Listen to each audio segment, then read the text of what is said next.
Abrir as nossas Bíblias no Evangelho segundo Marcos, dando continuidade às nossas reflexões a respeito do Evangelho, a respeito de quem é Jesus e de como é viver como um discípulo de Jesus. O que significa ser um discípulo de Jesus?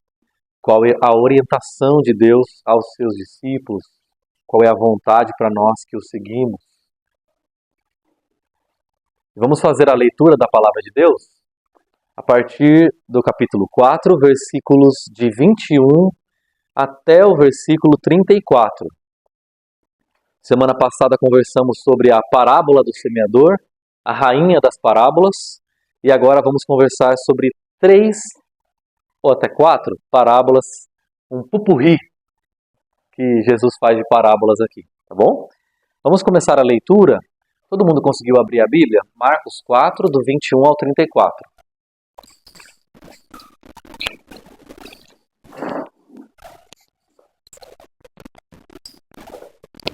Sim? A Valéria pode começar e a gente segue aqui. Ele também lhes disse: Ninguém traz uma lâmpada para ser colocada debaixo de uma vasilha ou de uma cama. Acaso não a coloca em um lugar apropriado? Porque não há nada oculto, senão para ser revelado, e nada escondido, senão para ser trazido à luz. Se alguém tem ouvidos para ouvir, ouça. Então lhes disse: atentai no que ouvis, cada com a medida com que tiverdes medido, vos medirão também, e ainda se vos acrescentará. Pois ao que tem se lhe dará, e ao que não tem, até o que tem lhe será tirado.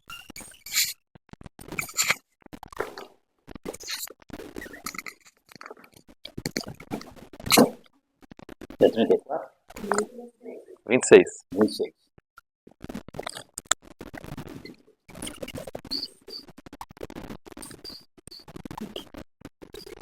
Disse ainda: O reino de Deus, e assim como se um homem lançasse a semente à terra. 27.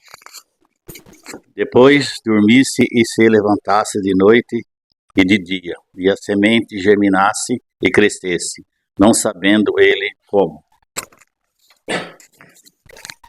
A terra por si mesma frutifica. Primeiro a erva, depois a espiga e por fim o grão cheio na espiga. E quando já o fruto se mostra, mete-se-lhe logo a foice, porque está chegada a ceifa. E dizia: o que assemelharemos o reino de Deus? Ou com que parábola o representaremos? É como um grão de mostarda, que é a menor semente que se planta na terra.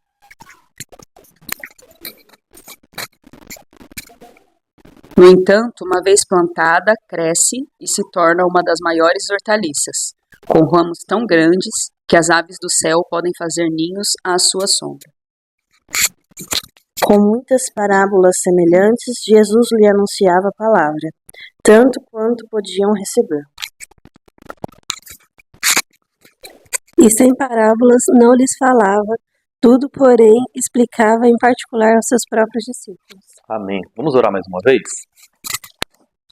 Pai amado, obrigado, Senhor, porque somos teus filhos, e nós te damos graças porque a tua palavra ilumina mesmo a nossa mente e nos faz conhecer quem tu és, qual é a tua vontade para as nossas vidas, nos orienta, nos ensina, nos esclarece, nos repreende, nos exorta, nos anima, nos consola. A tua palavra é viva e eficaz, uma espada capaz de cortar espírito e alma juntas e medulas e penetrar no mais profundo do nosso coração, discernindo as intenções mais subjacentes mesmo ao nosso ser. Abençoa, Deus, esse tempo e faz com que essa palavra penetre no mais profundo do nosso ser e nós estejamos abertos a tudo quanto o Senhor quer falar conosco, que possamos ouvir a Tua voz. Nós oramos em nome de Jesus. Amém. Capítulo 1 do Evangelho de Marcos, a gente ouviu que dos lábios de Jesus, o reino de Deus chegou. Capítulo 4, nós ouvimos de Jesus, o reino de Deus é como? No capítulo 1, o objetivo de Jesus era anunciar que o reino de Deus veio. No capítulo 4, o objetivo de Jesus é anunciar como ele veio. Então, no capítulo 1, é anunciar o fato. No capítulo 4, é explicar a realidade. Como esse reino é, como esse reino funciona, de que maneira podemos participar dele, como ele transforma a nossa vida. E é por isso a parábola da semana passada, a parábola do semeador, nos ensinou que é como uma semente frágil, pequena, singela, que caindo numa terra boa, produz fruto, produz transformações, não mecânicas, mas orgânicas. Não uma transformação de fora para dentro, como que imposta, mas uma transformação de dentro para fora, relacional, orgânica. Assim o Evangelho, quando ele nos alcança, ele nos transforma de dentro para fora. Então o objetivo das parábolas é explicar, esclarecer, trazer compreensão de como é que o reino de Deus atua em nossas vidas e como é que nós podemos participar dele. Não como um reino futuro, um lugar distante ao qual nós vamos, mas uma consciência que vem e já veio e já invadiu a história e já adentrou a história em Jesus e já revelou o que ele veio fazer e já e pode transformar a nossa consciência na história. O reino de Deus não como uma realidade apocalíptica, no sentido de futurística, no sentido de algo que ainda vai acontecer, mas o reino de Deus como algo que já aconteceu e já pode começar a gerar eternidade em nós enquanto estamos na história. Ok? E aí, ele fala no versículo 34, eu quero começar deles, que é o último, 33, 34. Com muitas parábolas semelhantes, Jesus lhes anunciava a palavra, tanto quanto podiam receber. Ou seja, Jesus anunciava muitas parábolas enquanto eles estavam ali para ouvir. Não lhes dizia nada sem usar alguma parábola. Quando, porém, estava a sós com seus discípulos, explicava tudo. A gente já viu na semana passada que os discípulos de Jesus, quando estavam a sós com Jesus, tinham as parábolas sendo explicadas minuciosamente, o que ele queria dizer com aquela mensagem. Mas enquanto estava com a multidão, aquela mensagem era de certa maneira cifrada, vamos dizer assim, através dessas alegorias, através dessas imagens, dessas comparações que Jesus fazia usando parábolas. Então, com a multidão, parábolas, com os discípulos, explicação. O que isso significa? Que quando eu decido ser um discípulo de Jesus, eu tomo a decisão de ser um discípulo de Jesus, eu saio do lugar multidão e decido ser um seguidor dele e falo agora ele é o Senhor da minha vida, agora eu coloco a minha fé sobre ele, agora ele é o Senhor da minha existência, ele é o mestre que me ensina, ele é o professor que me orienta, ele é quem eu sigo. É a verdade, é a vontade, é o querer, é a orientação dele que eu estou seguindo. O meu entendimento começa a ser aberto, porque ele começa a me explicar. Mas enquanto eu me recuso a seguir Jesus e permaneço sendo uma multidão que quer consumir uma experiência com Jesus, o que ele fala permanece cifrado. Resumindo o que eu acabei de dizer, enquanto eu não tiver fé, eu não terei entendimento. Se eu esperar ter entendimento para ter fé, eu não terei entendimento e não terei fé.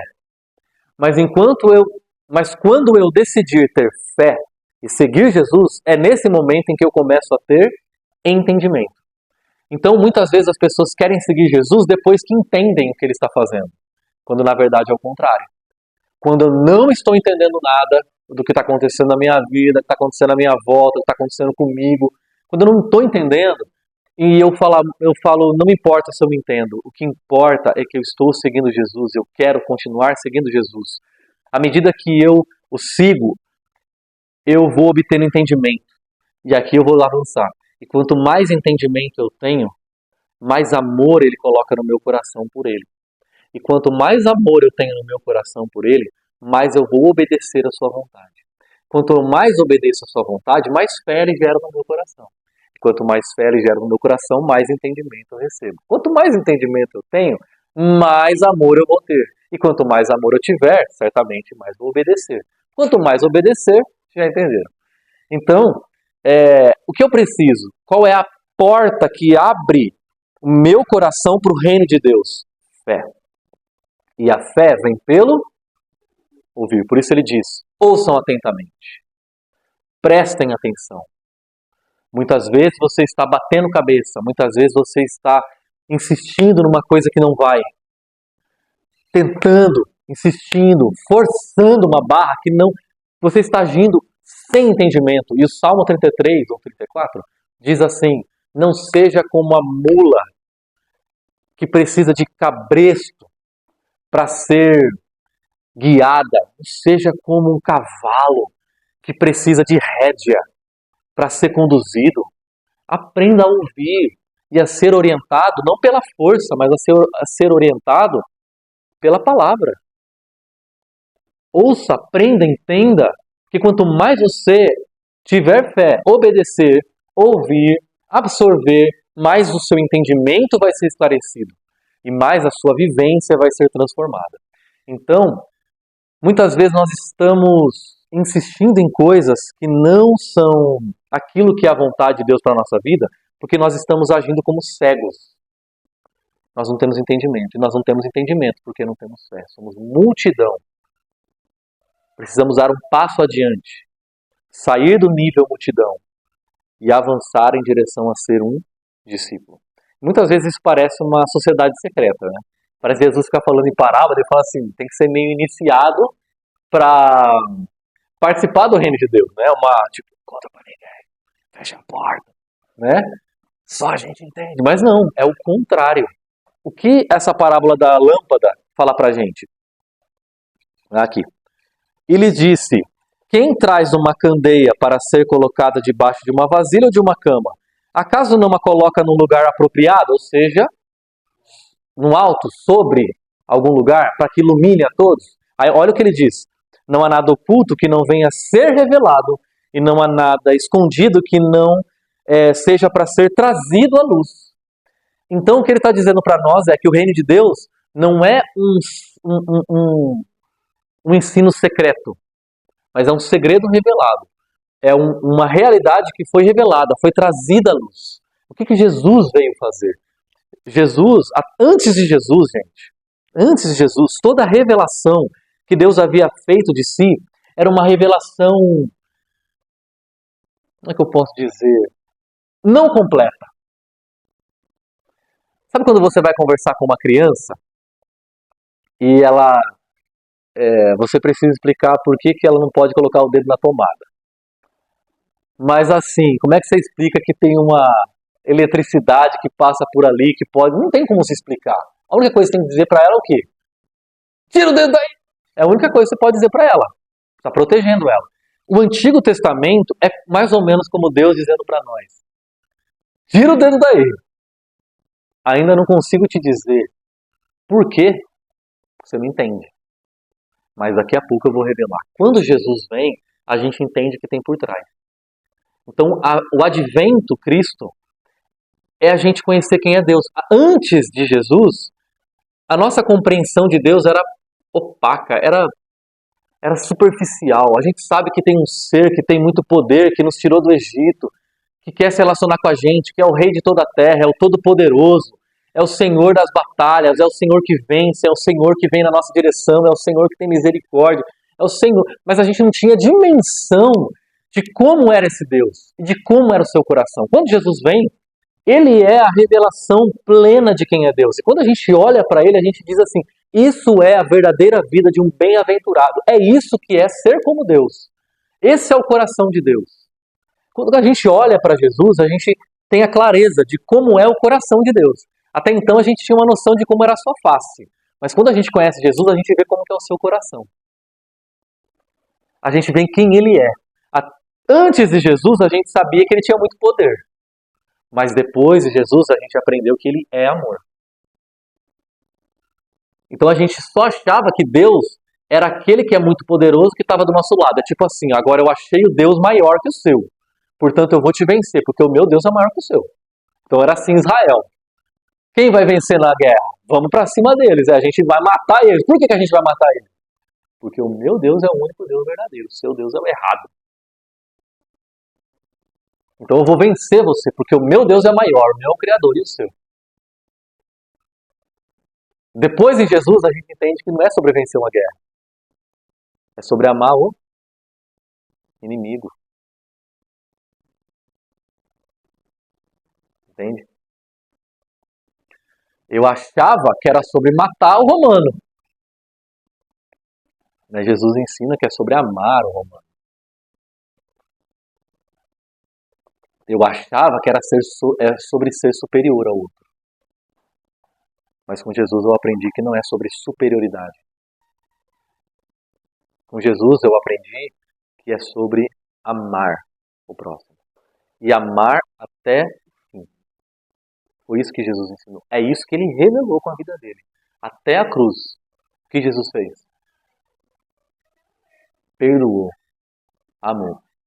Mesmo sendo traído pelos judeus, mesmo sendo negado pelos discípulos, mesmo sendo entregue pelos líderes religiosos, mesmo sendo vilipendiado pelos romanos e mesmo sendo humilhado e crucificado pelos gentios.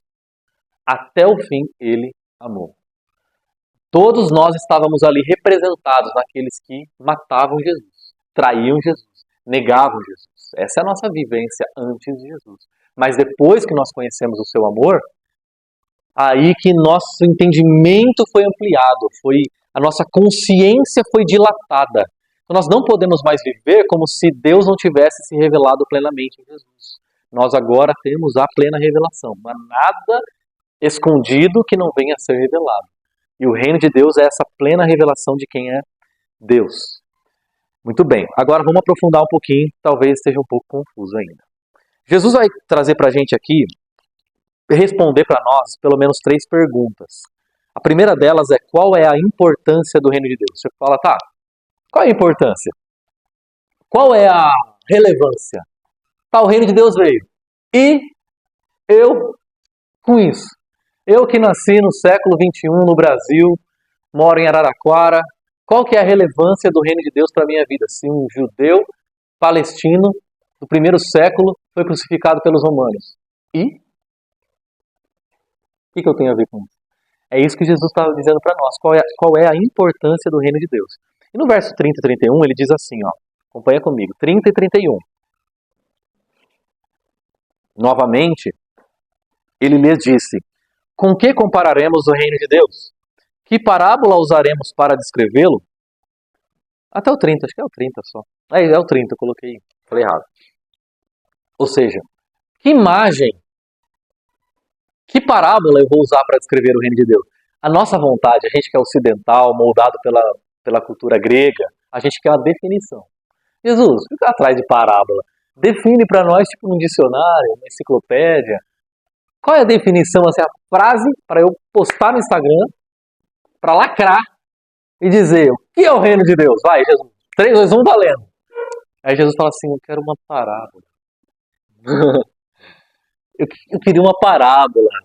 Mas Jesus, fala uma frase assim, ó, resume, vai. Jesus não tem essa abstração nossa, até porque, uma vez, perguntaram assim para uma escritora norte-americana, chamada Flannery O'Connor. Perguntaram assim para ela, por que você não pega aquela história sua, famosa, resume ela numa frase, como que você resumiria? Ela disse assim na entrevista: se eu pudesse resumir a minha história numa frase, eu não contaria história, eu falaria a frase. Não é? Faz sentido? A força da mensagem que eu tenho para dizer só pode impactar através de uma história, não através de uma frase. Então, por isso que as histórias são importantes. A gente às vezes quer uma abstração, uma frase abstrata que venha resumir a ideia de Deus. Mas Deus não é uma abstração. Deus se revelou na história. Então Deus quer uma verdade palpável da história que venha concretizar e impactar, trazer mais impacto pra gente. É por isso que é como se ele estivesse dizendo o seguinte, ó, se eu pudesse resumir minha missão, o meu reino, numa frase, eu não teria nem vindo. Eu teria gritado lá do céu, ó, meu reino, mais ou menos assim, anota aí. Aí a gente pegaria o caderno e falaria, anota, não. Ele se revelou na história, no lugar, no momento, o nome, CPF, RG, filho de José e Maria, Nazaré. Então, tem uma história.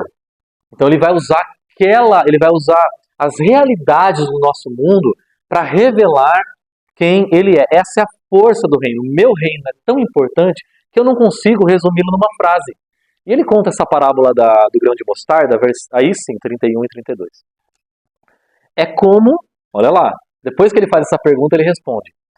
É como um grão de mostarda, que é a menor das sementes que se planta na terra.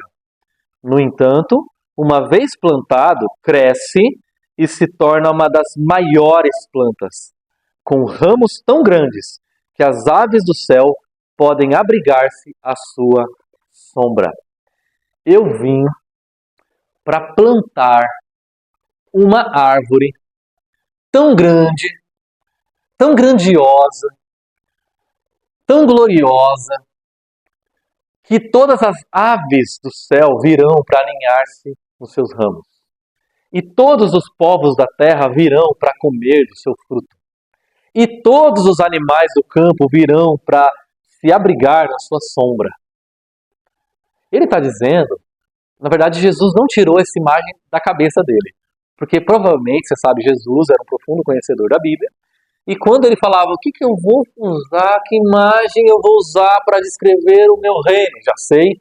A cabeça dele é uma usina que vai até a Bíblia e vai folheando a Bíblia, e ele volta para pelo menos 2 textos do Antigo Testamento. Daniel, capítulo 7, e Ezequiel, capítulo 17. Nesses 2 textos dos profetas do Antigo Testamento, eles têm uma visão. E a visão que esses profetas têm é de uma árvore. E de uma árvore tão grande que pessoas do mundo inteiro conseguiriam avistá-la. Uma árvore tão grande que pessoas do mundo inteiro poderiam alimentar-se dela.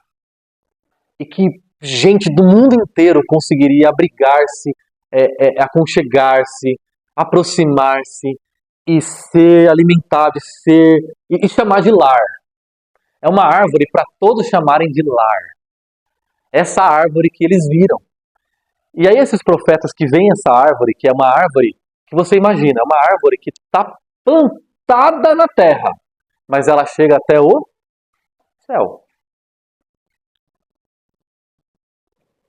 Jesus está dizendo que ele plantou na terra uma semente, das menores, das sementes, mas que quando germina, se torna uma árvore que chega até o céu. Essa é a mentalidade do reino de Deus. Uma pequena semente que, quando adentra a terra, se agiganta de tal modo que pode alimentar o mundo. Já entenderam, Jesus?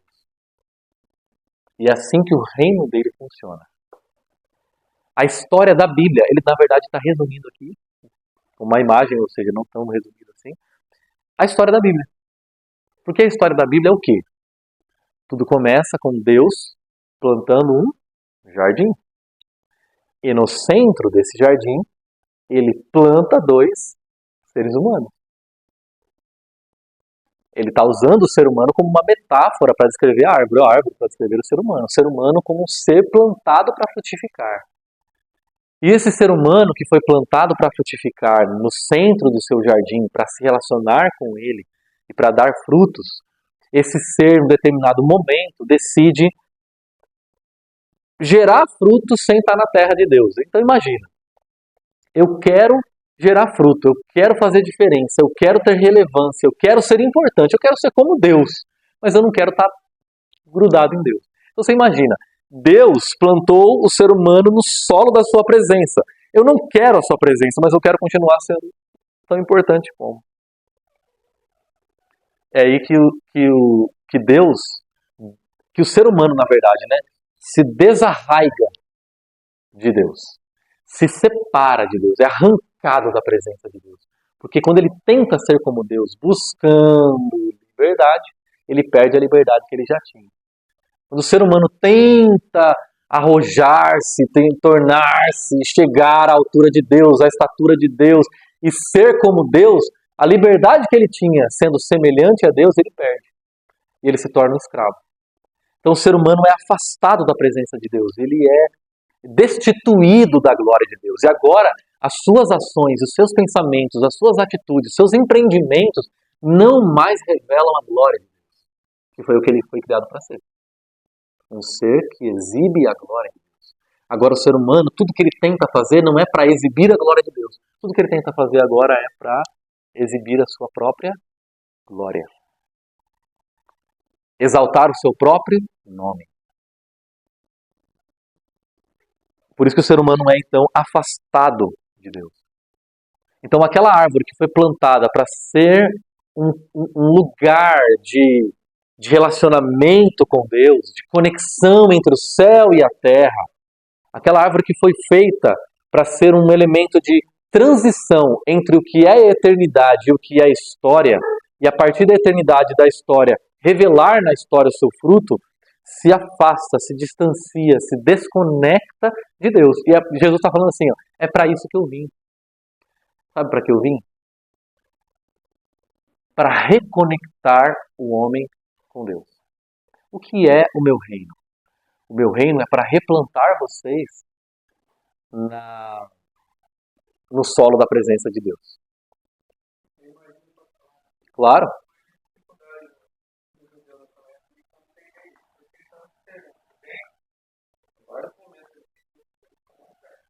Como lugar. Isso.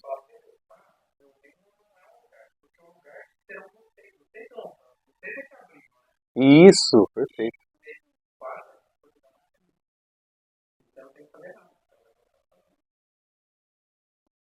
É verdade. Que é a outra parábola aqui. O homem não percebe, mas a semente vai sozinha, fazendo o seu trabalho debaixo da terra. E vai transformando de maneira subversiva, interior, o coração do ser humano. Para que a partir de dentro dele, o reino de Deus possa ser exibido e revelado para fora. Então, essa semente que é plantada no coração do ser humano, não foi feita para ser ali um lugar escondido, protegido, meu Jesus, o meu reino, não. Ele vai tomando dimensões tão grandes dentro de mim, que as minhas ações, minhas palavras, minhas atitudes, minhas decisões vão sendo plataformas de revelação de quem é esse Deus. Então, o que Jesus assim está dizendo é, eu vim cumprir a profecia. A profecia, o que o profeta viu, uma árvore plantada, que chegaria até o céu, sou eu. Eu vim plantar essa árvore. Sim. Isso. Isso. Exato. Exato. Jesus veio... o ser humano ele se desconectou da sua origem. Por isso que o ser humano perdeu sua identidade. Porque ele não tem mais referência de origem. Ele não sabe mais de onde veio. Ele quer ser a sua própria origem. E ao tentar ser a sua própria origem, ele perdeu sua referência de identidade. Então o que Jesus veio fazer é, eu vim reconectar vocês à origem para que vocês possam saber quem são e, sabendo quem são, saibam qual é o propósito de vocês no mundo.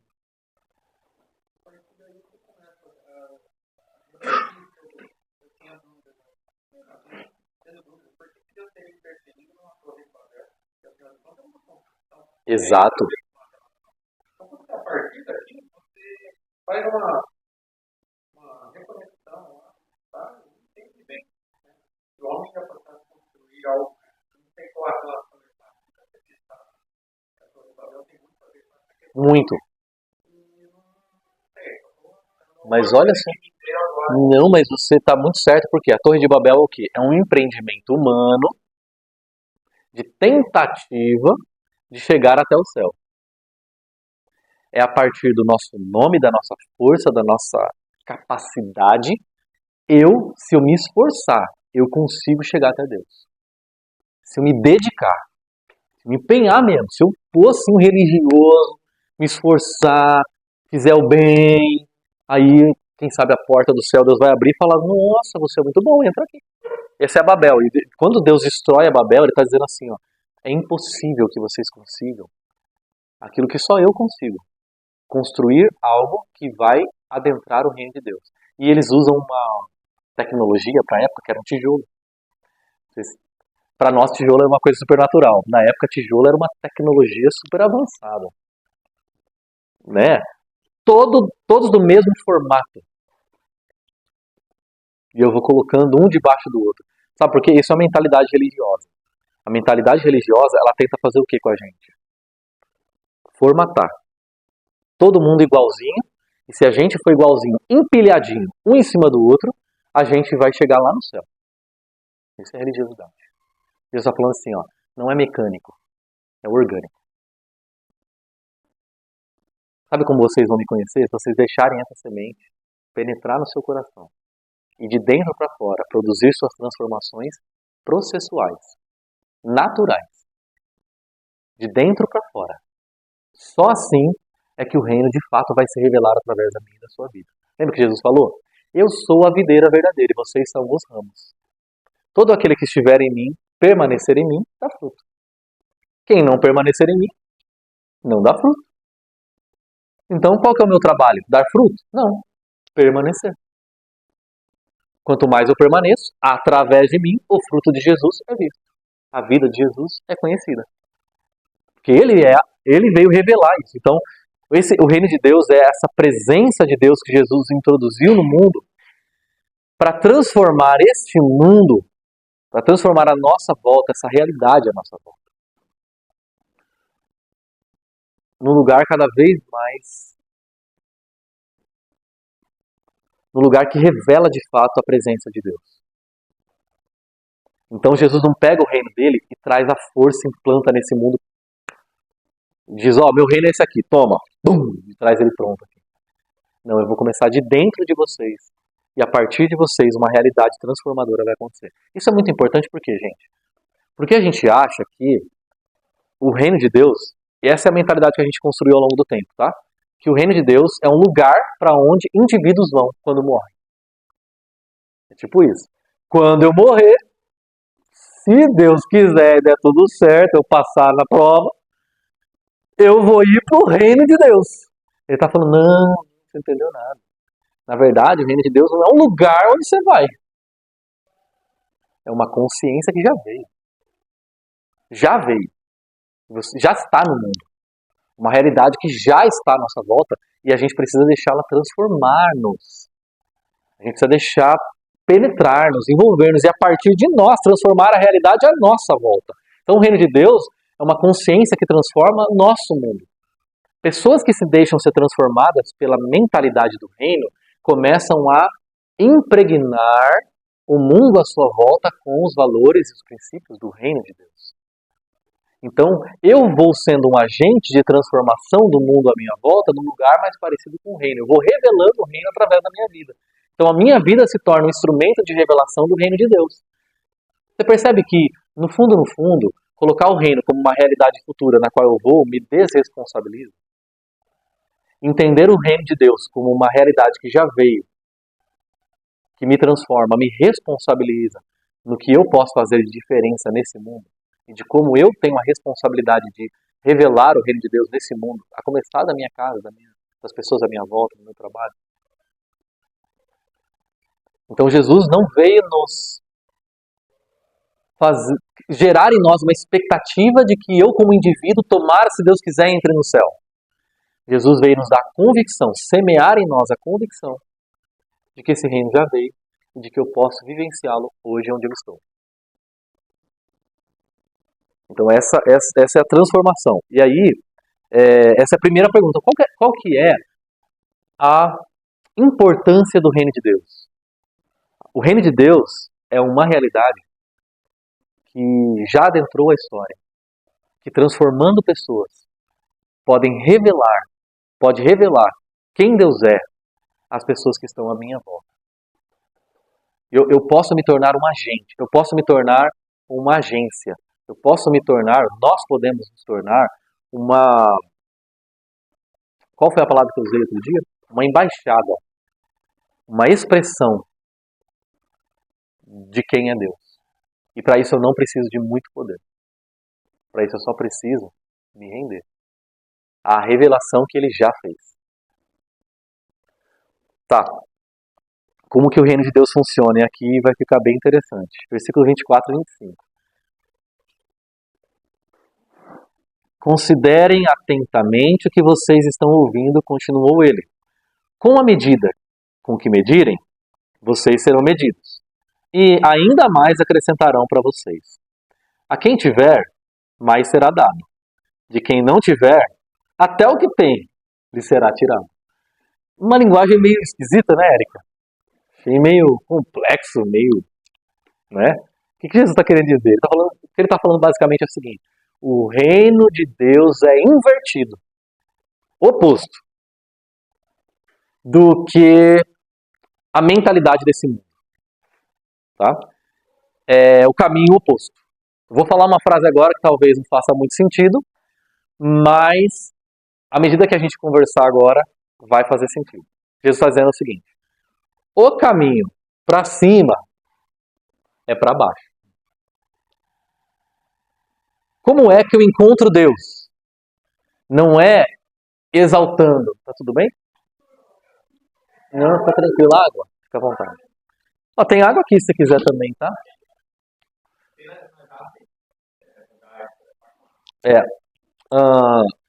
Como eu faço para acessar o céu?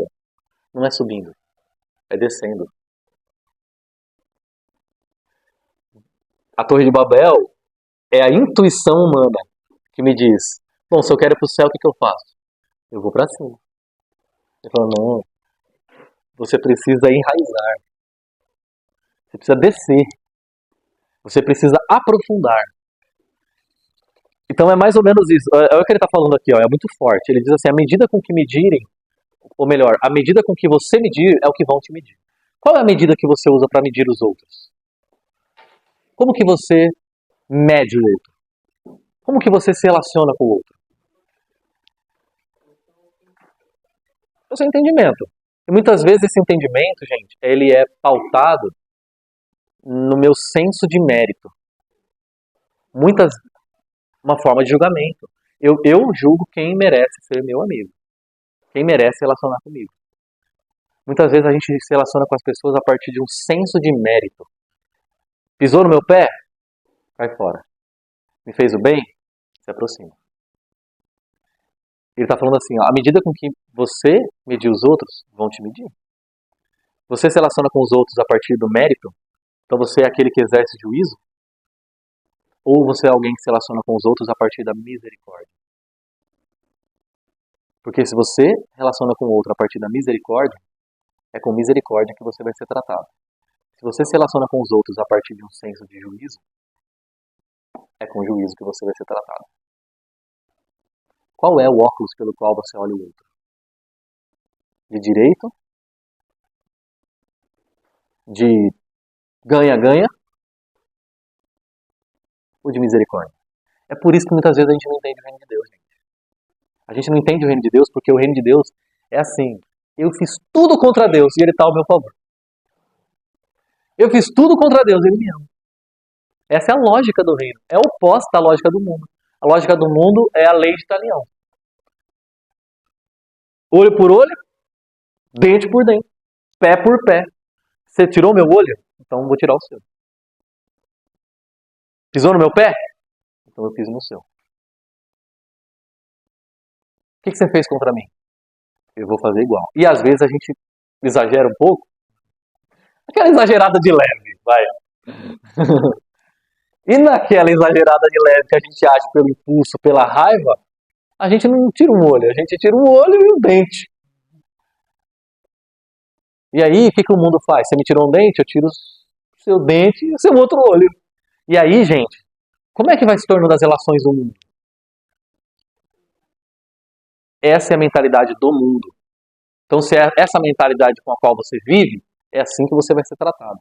Deus não vai agir com você sem justiça. Fica tranquilo. Você agiu com juízo? Fica tranquilo. No final, Ele vai agir com juízo. E você acha que você vai sair ganhando?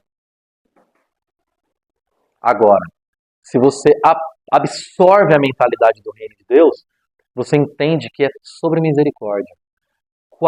Agora pensa nessa pergunta que eu vou fazer. Qual é a oportunidade que estão dando a você de exercer misericórdia?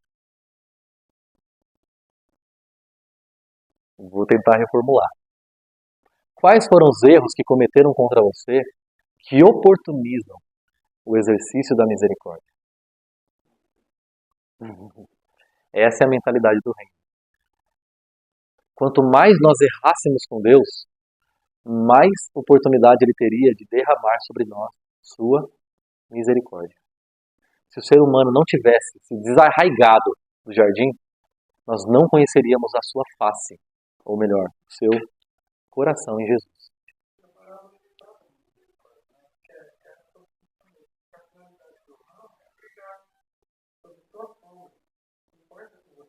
Exato.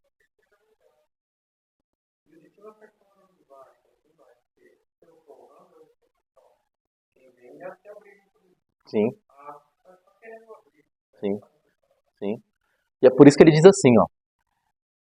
Ao que tem, mais será dado. Ao que tem uma semente, fica tranquilo. Ela vai crescer.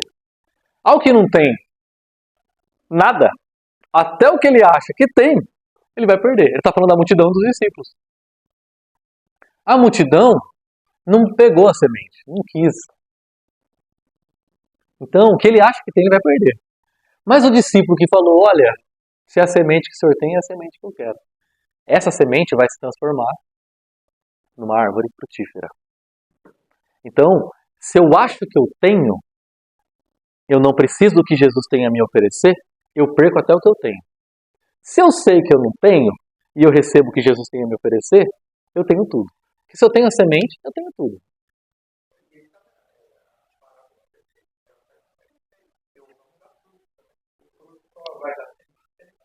Exato. Exato. Se eu não morrer, não tem fruto, porque não tem árvore. E toda árvore vai dar um fruto. Um fruto segundo a sua espécie, que vai dar uma semente e assim por diante. Então a mentalidade do reino é uma mentalidade frutífera e totalmente presta atenção, gente, contra-intuitiva, contra-instintiva e contra-cultural. Ela é contrária às nossas intuições. Então assim, ó, se eu e você fôssemos tentar, imagina que Jesus não veio. Jesus não veio. E eu e você vamos falar assim, tá, como que parece Deus? Nós não descreveríamos um cara parecido, mas nem de longe parecido com Jesus. Jamais. Não, fica tranquilo, ele vai nascer numa manjedoura. Não, a gente colocaria ele nascendo onde? Num berço de ouro, num palácio. Que mané Belém já nasce direto aonde? Na Europa. Nasce num lugar televisivo, a gente vai fazer uma cobertura, Instagram, né? Já vem o Michael Jackson, faz uma apresentação, né? Estilo intervalo da NFL, né? Faz um negócio grandioso, dançarino, né? Vem a Beyoncé, faz um estardalhaço, Jesus nasce, né? Ou às vezes nem nascendo, por que a gente vai colocar Deus nascendo? Já põe ele inteiro aqui, desce do céu num raio, pum, né? A gente ia criar um Deus que não tem nada a ver com Jesus. É completamente contra-intuitivo. Completamente. Ele fala assim, ó, é lá na Palestina, tá? Pensa num povo sofrido, judeu, que é para não facilitar. E na Palestina ele é rejeitado. Então, assim, ele é a escória da escória da escória, entendeu? A vida dele vai ser mansa? Não, vai ser difícil. E quanto mais errarem com ele, quanto mais falharem com ele, e quanto mais traírem ele, mais chance ele vai ter de revelar o reino de Deus. Então, quando Jesus escolhe os seus amigos, a gente já viu, ele escolhe a dedo, por nome. Ele não escolhe aqueles caras falando assim, ó, eu estou escolhendo a nata, hein? Ele fala assim, estou escolhendo os piores. Que é para quê? Eu quero garantir que vocês vão errar comigo. Eu quero garantir que vocês vão falhar comigo. Eu quero garantir que vocês vão me trair. Por isso que eu escolhi você. Entendeu? E quando vocês me traírem, vocês ficam tranquilos. Porque eu vou garantir o de vocês. Eu estou aqui para isso. E quando a gente acolhe a mentalidade do reino de Deus, é assim que a gente se torna. Veja, essa mentalidade ela é tão contra-intuitiva porque o mundo pensa no quê? Se o mundo fosse completar essa frase, bem-aventurados os, 3 pontinhos, como ele completaria? Ricos, famosos, bonitos, que me ajudaram, bem-aventurados os que são servidos, bem-aventurados que são bajulados, bem-aventurados que estão no topo da pirâmide social, bem-aventurados os que têm dinheiro, bem-aventurados aqueles que nem se esforçaram, bem-aventurados aqueles que nem precisaram se esforçar para chegar lá, já nasceram no berço de ouro, bem-aventurados. A gente vai falar a verdade, a gente não diz essas coisas. A gente diz essas coisas.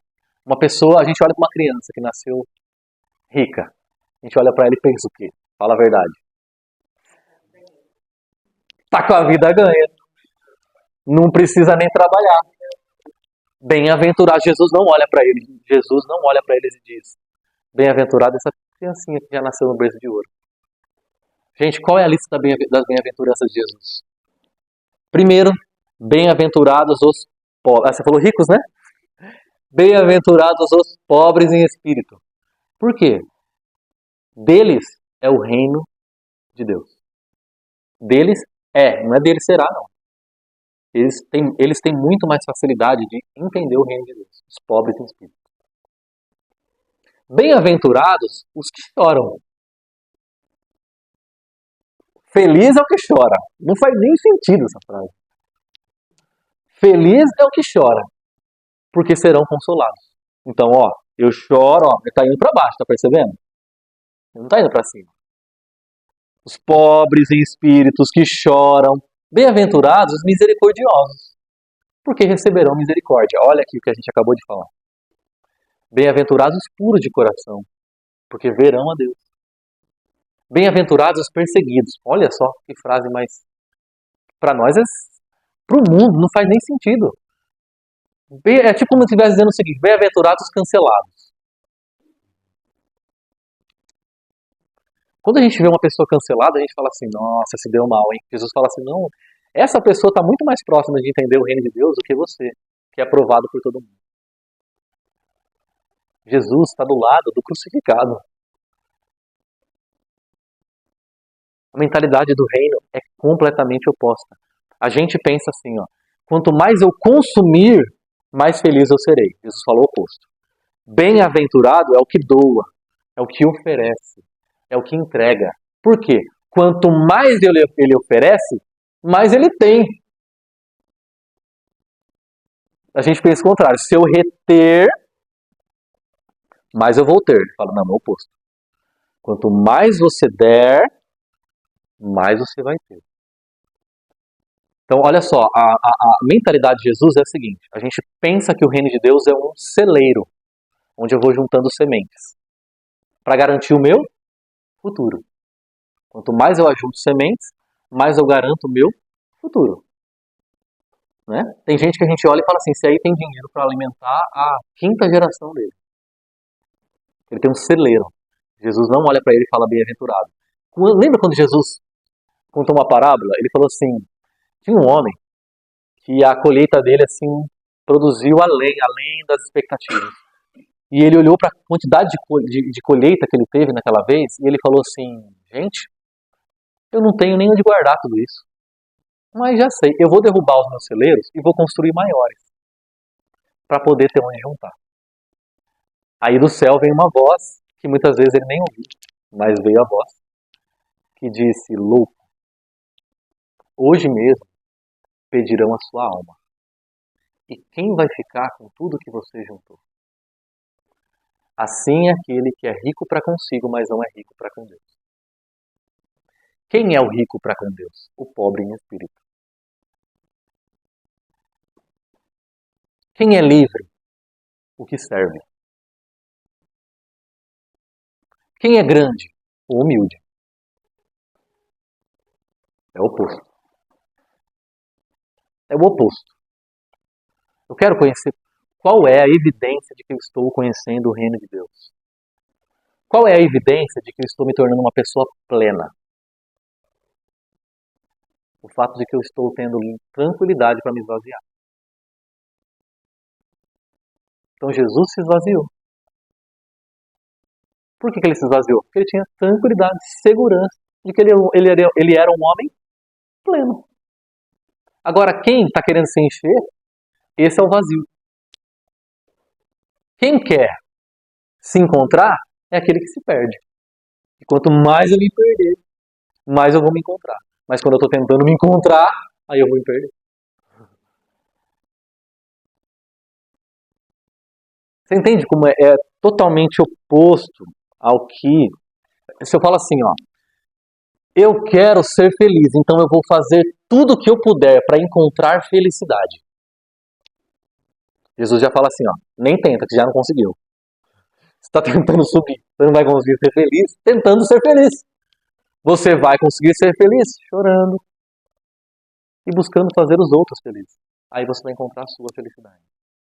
Mas enquanto felicidade for um objetivo da sua vida, você não vai ser feliz.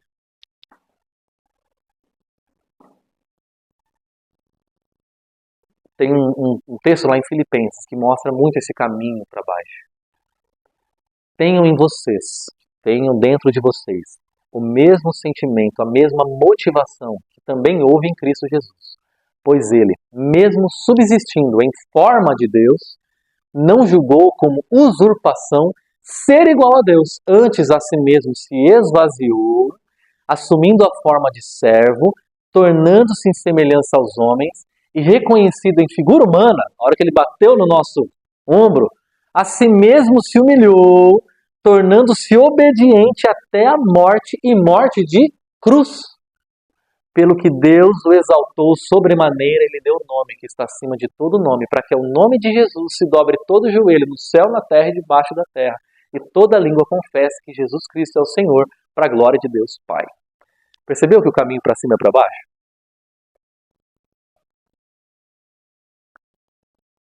Essa é a maneira, o reino de Deus ele funciona de ponta cabeça. Então você pergunta, Jesus, como é que o teu reino funciona? Ele está dizendo assim, ó, está pensando no reino de Deus? Então não é isso que você está pensando, é outra coisa. Você está pensando que... Então muitas vezes Jesus tinha pessoas se aproximando dele bajulando. Ele dizia, você acha que o reino de Deus é bajulação? Você acha que o reino de Deus é vir aqui e ficar me bajulando? Muitas vezes as pessoas estão indo para a igreja achando que quanto mais elas bajularem Deus, mais próximas de Deus elas estão. Deus, eu vim aqui te louvar, te louvar, te louvar, te louvar para ver se o Senhor faz alguma coisa por mim. Ele está dizendo, não é assim. Se humilha. Se humilha. Eu posso dizer que eu conheci melhor o reino de Deus e o princípio dele, a semente dele, nos meus momentos de maior dor. Aquela pessoa que está sendo promovida, que está sendo exaltada, ela está tendo menos oportunidade de conhecer o reino de Deus do que aquela que está sendo humilhada, rejeitada. Essa que está sendo rejeitada está tendo muito mais oportunidade de conhecer a Deus, porque Deus não está no trono. Deus está na cruz. E quando eu conheço a cruz, aí sim eu vou para o trono. Percebe como, na verdade, por que o Cordeiro é digno de se assentar no trono? Lá em Apocalipse. Por quê? Porque ele é o Cordeiro que morreu. E aí vem a última pergunta para a gente encerrar. Na verdade, essa é bem mais rápida. Como eu posso viver como um cidadão do reino de Deus? Como é que eu posso ser assim? Eu entendi, eu quero ser assim. Eu quero viver como essa pessoa contrária. Essa pessoa humilde, vazia, que chora. Eu quero ser um bem-aventurado. Porque deles é o reino de Deus. O segredo está no seguinte. Você percebeu? A gente falou que a menor semente vai debaixo da terra. Que a lâmpada estava debaixo da cama, da vasilha. Quem é essa semente? Quem é essa lâmpada que tentaram apagar? É Jesus. E Jesus não é um homem tentando ser como Deus. Jesus é Deus revelando-se homem. Então, como é que eu tenho força? De onde é que eu tenho poder? Quem falou que é difícil? Foi você, Regina. Todo mundo pensou o que a Regina falou. Difícil esse negócio aí. Como é que eu tenho força para viver isso? Que na verdade não é nem difícil, é impossível. Quando eu me rendo à cruz. A cruz é a árvore plantada que oferece abrigo, sombra, alimento para todo aquele que se aproxima. Como é que eu tenho força? Como é que eu consigo viver como cidadão do reino de Deus? Quando eu me vou para a cruz, que liga o céu à terra. E eu tenho força do céu para viver na terra. Por isso que Jesus morreu na cruz, na árvore. Jesus morreu na árvore e as pessoas não faziam a menor ideia de que elas estavam fazendo isso, mas era isso que elas estavam fazendo, elas estavam plantando a árvore. Queria alimentar o mundo e dar força para perdidos se encontrarem, escravos serem livres. Então, o que nós precisamos? Ir até a árvore. O que nós precisamos fazer? Render-nos à árvore. Porque naquela árvore, vida eterna estava sendo entregue através da morte. Pode falar.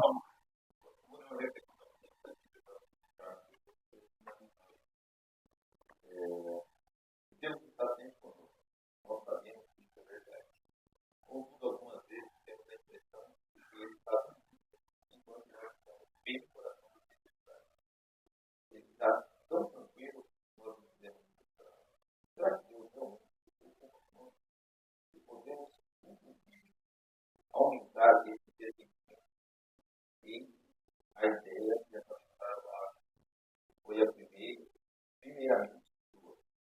Mas quando Deus está em silêncio, nós podemos confiar que Ele ainda está conosco. Essa é a sua promessa. Nós não estamos quando nós estivermos pensando ou mesmo uma grande tempestade, Ele está bem ao nosso lado. Essa tempestade e ele é e o quanto exatamente nós precisamos dele. Talvez seja por isso que ele tinha tido a ideia de dar uma volta naquele tema.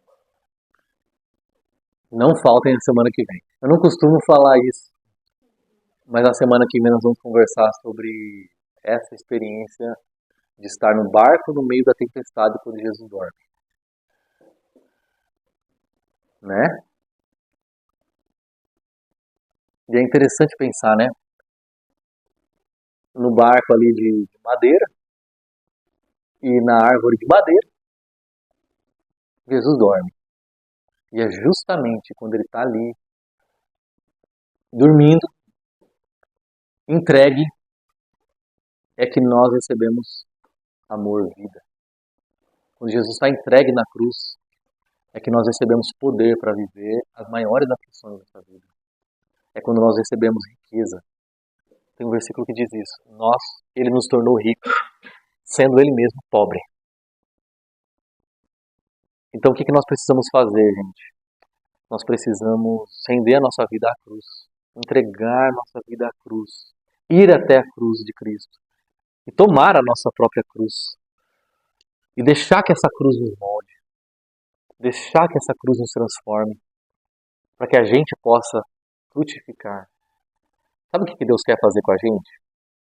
Um pomar, onde várias árvores conectadas ao céu alimentam a terra. Onde várias árvores conectadas ao céu dão sombra para a terra. Deus quer fazer o que é a igreja. Se você fala assim, Jesus, o que é a igreja? A gente queria uma descrição abstrata do que é ser igreja. Ele diria assim, igreja, com que compararei igreja? Já sei. Igreja é um pomar. Igreja é um pomar onde várias árvores, várias cruzes são plantadas e várias pessoas conectadas ao céu frutificam na terra. Várias pessoas conectadas ao céu dão sombra na terra. Várias pessoas conectadas ao céu dão abrigo para a terra. A imagem final do reino de Deus, lá em Apocalipse 21, não é a de indivíduos, almas flutuantes subindo para o céu. É de uma cidade descendo para a terra. Aquela cidade somos nós. Aquela cidade é para influenciar nossa consciência hoje. O que nós somos? Nós somos uma cidade que está aterrissando na terra. E onde nós estamos, frutificamos, abençoamos, acolhemos, cuidamos, damos abrigo, damos lar. Essa é a mentalidade do reino de Deus. A de pessoas que não estão aqui para consumirem o mundo, mas para ofertarem ao mundo, para se entregarem. Por isso que o caminho para cima é para baixo. Quanto mais eu e você nos humilharmos, quanto mais eu e você nos entregarmos, nos rendermos, quanto mais eu e você nos conformarmos à cruz, mais o reino de Deus se fará uma realidade dentro e através de nós. Amém? Desafiador, né? Quem diria que tudo isso poderia ser dito a partir das parábolas? Como são imagens, a gente consegue aprofundar. Em que a gente possa viver assim, como pomar, né? Pomar. Deus olha pra gente e vê um pomar.